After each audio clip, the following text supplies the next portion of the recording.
Okay, somewhere the recording popped off and I'm back. I want to state that I'm the uncontested largest domain name owner in the world. When I made it my business to get into domain names, generic domain names, where companies were buying domain names from us for 10,000 or more per domain name, I had over 200,000 domain names. Company called 24-hour names. Actually, we made name all over the world. My name was in Russia and Japan and China.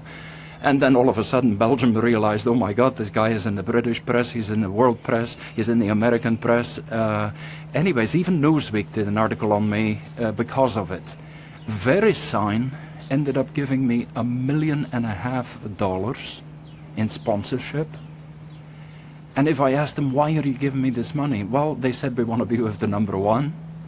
And in addition, we just hope to once in a while be able to pick your brain. And I thought they had lost their marbles.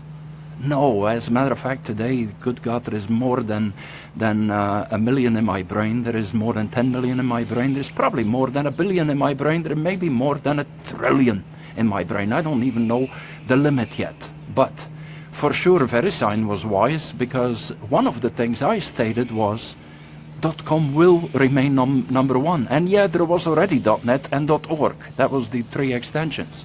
And then the experts were saying, oh, there will be other extensions, .biz, .info, whatever. What do I care? It's like, if you've ever been to Paris, I bet you have, besides seeing the Eiffel Tower, you've been on the Champs-Élysées with Arc de Triomphe. The Champs-Élysées is the number one street in Paris. For as long as back in history as you can go, to this day, it is the Champs-Élysées, which is the number one.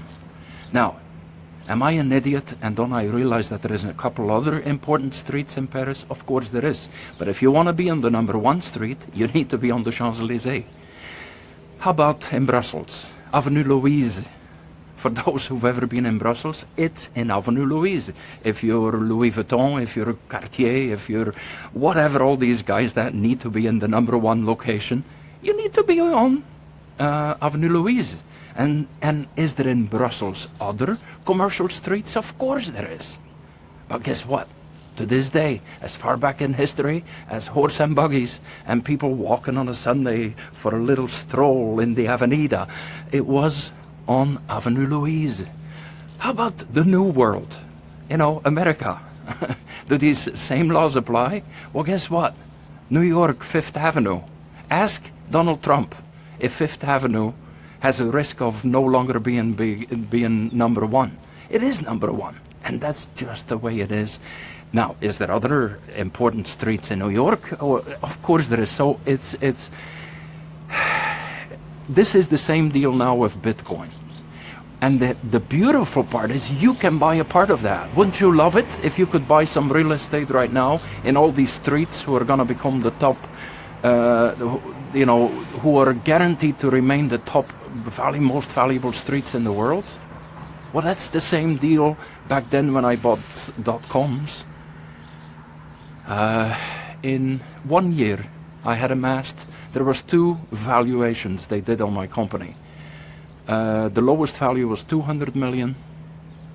The highest value was 1.3 billion. And honest to God, I personally thought 1.3 billion was a little exaggerated. You know what? It isn't.